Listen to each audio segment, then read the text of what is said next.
Good morning students. आज मैं आप लोगों के लिए 12th के मैथ्स का असाइनमेंट का क्वेश्चन लेके आया हूँ, जिसमें 12th के पूरे मैथ्स के क्वेश्चन है। इसमें ऐसा कोई भी क्वेश्चन नहीं है जिसे मैंने छोड़ा है। तो आप लोगों को आज की क्लास यदि अच्छी लगेगी तो प्लीज़ चैनल को सब्सक्राइब कीजिएगा और ज़्यादा से ज़्यादा फ्रेंड को शेयर कीजिएगा। मैं क्या आप लोगों के लिए असाइनमेंट जैसे जैसे बनते जा रहा है आप लोगों के लिए अपने चैनल पर अपलोड करते जा रहा हूँ। जैसे जैसे असाइनमेंट कंप्लीट होते जाएगा मैं बना लूँगा, उसी के बाद ही मैं अपलोड करूँगा। तो जैसे कि मैंने फिजिक्स का बनाया है और 10th का मैथ्स का बनाया है, साइंस के 2 क्वेश्चन बनाए हैं और सोशल साइंस का शाम तक सबमिट कर दूंगा। तो ये सब आप लोग अपना फेयर कर सकते हैं और असाइनमेंट बना सकते हैं। तो चलिए आते हैं आज के फर्स्ट क्वेश्चन पे, क्लास 12 के मैथ्स के। पहला क्वेश्चन है स्वतुल्य संबंध एवं सममिति संबंध की परिभाषा एक एक उदाहरण सहित लिखिए।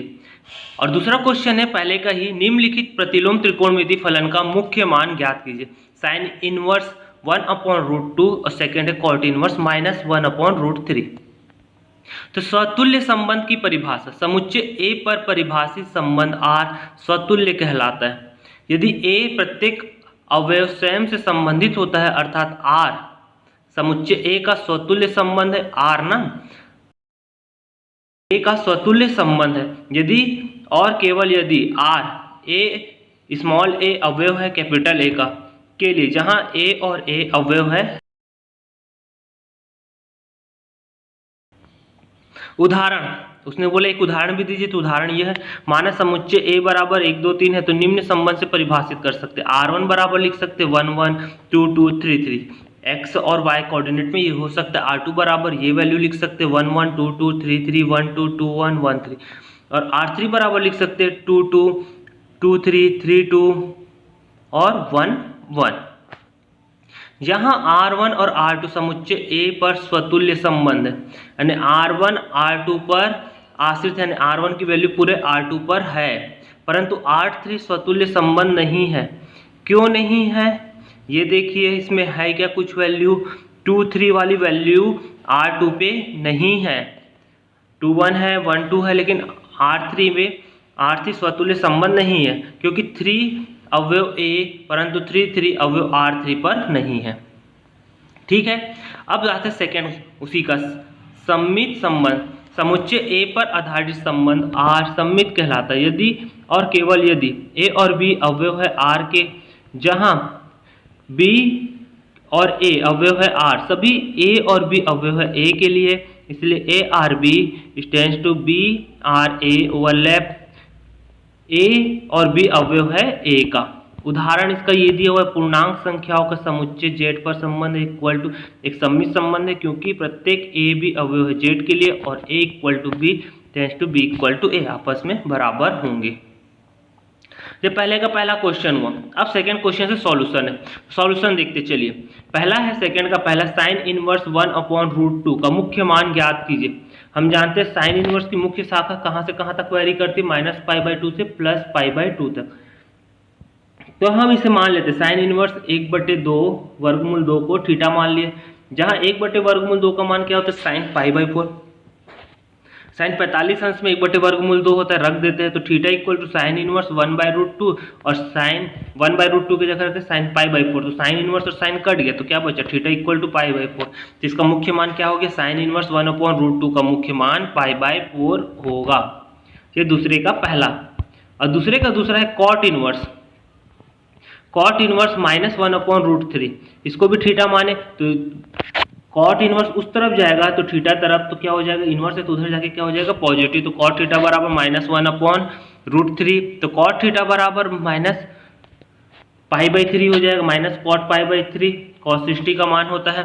अब इसको हम क्या लिख सकते हैं, पाई माइनस π/3 यानी 2π/3। तो थीटा का मुख्य मान क्या हो गया, कॉट कट गया तो 2π/3। ये इसका आंसर हो गया। पहले का दोनों क्वेश्चन मैंने सॉल्व कर दिया। अब नेक्स्ट क्वेश्चन आते हैं सेकंड नंबर का, जो थ्योरी टाइप में है। सिद्ध कीजिए पूर्णांकों के समुच्चय Z में R इक्वल टू A और B संख्या 2 A - B को विभाजित करती है तो द्वारा प्रदत्त संबंध का एक तुल्यता संबंध है। ये संबंध का साबित करना है। तो स्वतुल्य हल करते हैं। स्वतुल्य प्रत्येक A अवयव है Z के लिए, A - A इक्वल टू 0 तो 2 से विभाज्य, 2 से विभाजित के लिए बोल रहा संख्या। तो ए और ए अवयव है आर, तो आर जेड में स्वतुल्य है। ठीक है, जेड समुच्चय है और आर क्या रियल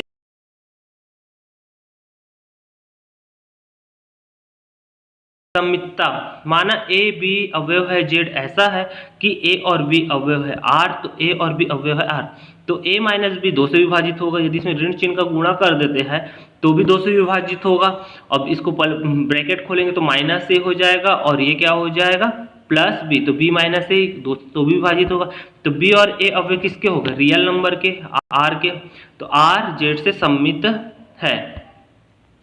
संक्रमकता a माना a b और c अवयव है z के ऐसा है कि a और b अवयव है r, और तो b और c भी अवयव होंगे r के, तो a और b 2 से विभाजित है तो b माइनस c भी 2 से विभाजित होंगे। तो हम क्या मान लेते हैं, एक अलग सी चर राशि मान लेते हैं। तो a माइनस b 2p से विभाजित है इक्वल टू 2p, उसी प्रकार b माइनस c 2q, जहाँ p और q क्या है पूर्णांक है। तो a प्लस बी दोनों को ऐड कर दिए तो क्या हो जाएगा a प्लस बी और b माइनस सी लेफ्ट हैंड साइड वाला, और right hand side 2p plus 2q, इसमें से 2 कॉमन निकाल दिए तो इसमें से ब्रैकेट ओपन करेंगे तो b कैंसिल हो जाएगा, तो a माइनस सी जो कि 2 से विभाज्य है। अतः a और c अवयव है r के, तो r z के संक्रामक है, तो r z एक तुल्यता संबंध है। ये प्रूफ हुआ। ये आप लोगों का सेकंड नंबर के क्वेश्चन का सॉल्यूशन है। चलिए आते हैं थर्ड नंबर के क्वेश्चन पे। ये फलन से रिलेटेड है।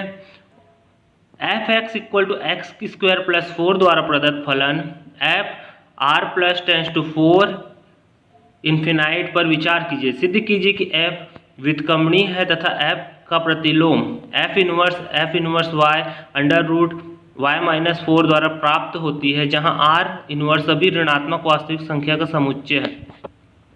जहां F X equal to X square plus 4 X अवयव है आर प्लस का, तो पहले एकाकी के लिए हल किए तो इसमें आप देख रहे हैं माना x1 और x2 को एक अवयव आर इनवर्स मान लिए, तो एफ एक्स1 बराबर क्या हो गया एफ एक्स2, जहां x1 और x2 की वैल्यू हमको पता है, यहाँ पर से एक्स स्क्वायर प्लस 4 है तो 1 रखेंगे तो x1 की जगह क्या हो जाएगा 1, तो एक्स स्क्वायर x1 का स्क्वायर प्लस 4 और इधर x2 का स्क्वायर 4 कैंसिल हो गया, ये दोनों बराबर हो गए। इसका स्तर पक्षांतर किए तो क्या हो जाएगा एक्स स्क्वायर माइनस x2 का स्क्वायर, सूत्र जानते हैं a square minus B square बराबर a plus B, a minus B, तो ये सूत्र में आ गया जहां x minus x1 minus x2 बराबर 0, और ये क्या है x1 प्लस x2 बराबर 0 नहीं होगा क्योंकि x1 और x2 अवयव है r प्लस के, तो ये क्या हो गया x1 इक्वल टू x2, उधर पक्षांतर करेंगे तो F R plus tends to 4 से इन्फिनाइट तक एकाकी है। इसी प्रकार अक्षादक के लिए हल की माना y 4 से इन्फिनाइट पर स्वेच्छ अवयव है, तब y बराबर एफ एक्स,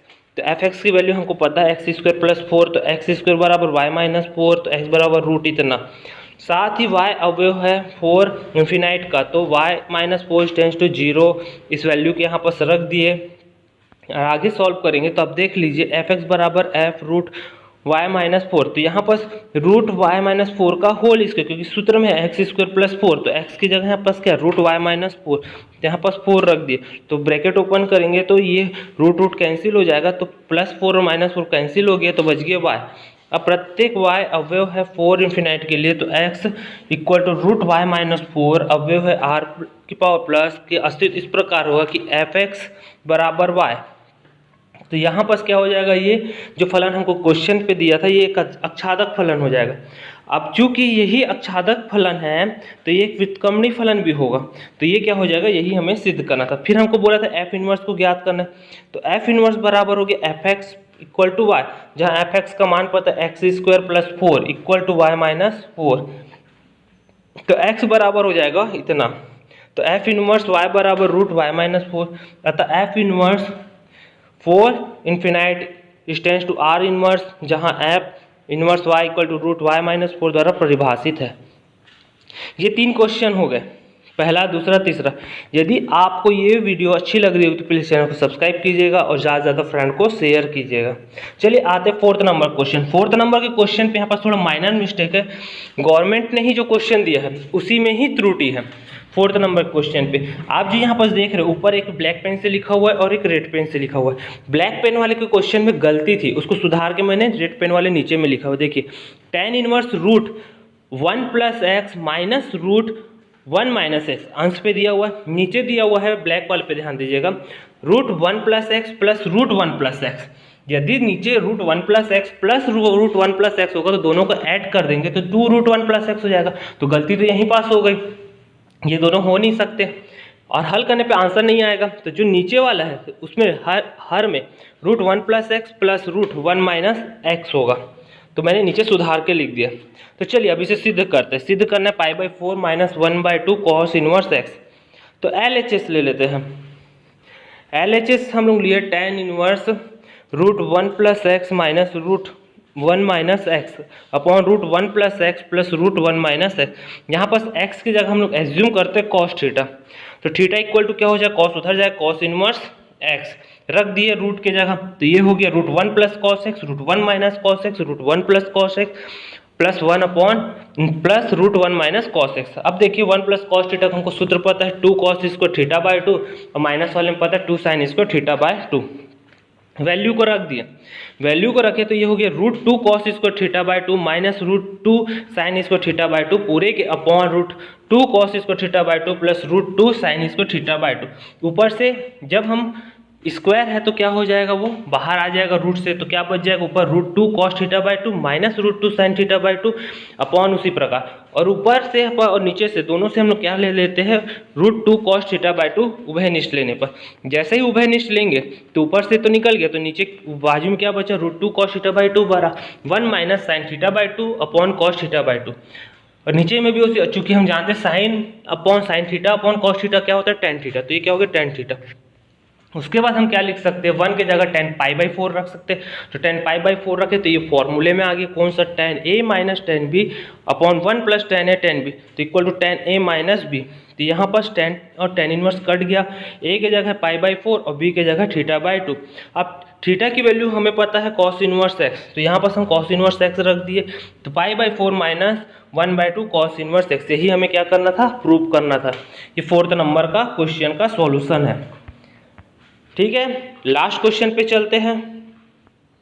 लास्ट क्वेश्चन है समीकरण tan inverse 2x plus tan inverse 3x equal to π/4 को हल करना। हल तो करना ही है और x की वैल्यू निकालना और पुष्टि भी करना है x का मान निकाल के कि समीकरण सही है कि गलत है, जो हम लोग को उत्तर आया। तो चलिए हल करते हैं। tan inverse 2x plus tan inverse 3x equal to π/4, ये फॉर्मूले में आ गया। tan inverse a plus tan inverse b equal to tan inverse a plus b 1 minus ab रख दिए।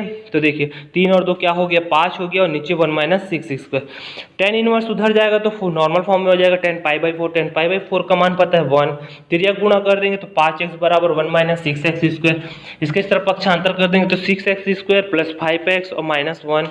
बीच का गुणनखंड के 5x का, तो कितने में टूटेगा 6 एकम 6, 6 में से 1 जाएगा तो 5। कैसे गुणा कर रहे हैं, शुरू में अंक दे दिया x² के सामने इसलिए 6 आ गया, तो 6 और 1 का गुणा किया तो 6। तो बीज को अब ऐसा तोड़ना पड़ता है कि गुणा करने पर 6 आए और जोड़ने घटाने पे पुनः वही संख्या रिपीट हो 5। 6x कॉमन निकाल दे तो x प्लस 1 6x माइनस 1 बराबर 0। तो यहाँ पर x प्लस 1 इक्वल टू 0, यहाँ से x की वैल्यू 1/6 यानी -1 और 1/6। चूँकि x माइनस 1 है तो दिए गए समीकरण को संतुष्ट नहीं करता, तो आंसर क्या होगा x इक्वल टू 1/6। अब इसकी उत्तर की जांच करते हैं। उत्तर की जांच की है tan inverse 2x plus tan inverse 3x, यहाँ पर रखे x इक्वल टू 1/6, यहाँ पर रख देंगे तो x की जगह 2 रखे तो 2/1/6 और 3/1/6 कटा तो क्या होगा tan inverse 1/3 plus tan inverse 1/2। फिर से फॉर्मूले में आया tan inverse x plus tan inverse y, tan inverse x plus y 1 minus x² रखे। tan inverse 1/3 plus 1/2 upon 1 minus 1/3 into 1/2 लघुत्तम लेंगे। ऊपर में तो 3 और 2 5 और बटे 6, इधर भी 6 6 6 कट गया, बचा क्या 5/1। तो 1 का मान पता 10 π/4, ये कट गया 10, तो बच क्या गया π/4 यानी 1/6 रखने पर हमारा आंसर आ गया। ये हमारा उत्तर की जांच है। आज मैंने 12th के मैथ्स के पूरे 5 क्वेश्चन के असाइनमेंट के सॉल्यूशन दिए। आपको यदि क्लास अच्छी लगी तो प्लीज़ चैनल को सब्सक्राइब कीजिएगा और ज़्यादा से ज़्यादा फ्रेंड को शेयर कीजिएगा। हर महीने में असाइनमेंट के जितने क्वेश्चन में से सॉल्व हो सकते हैं, यानी जितने टॉपिक यानी जितने सब्जेक्ट के असाइनमेंट में बना के आप लोगों को दे सकता हूँ उतने में बनाऊँगा और आप लोग उससे अपनी प्रैक्टिस कर सकते हैं। तो चलिए मिलते हैं नेक्स्ट वीडियो में और भी असाइनमेंट के साथ। Okay, thank you, bye.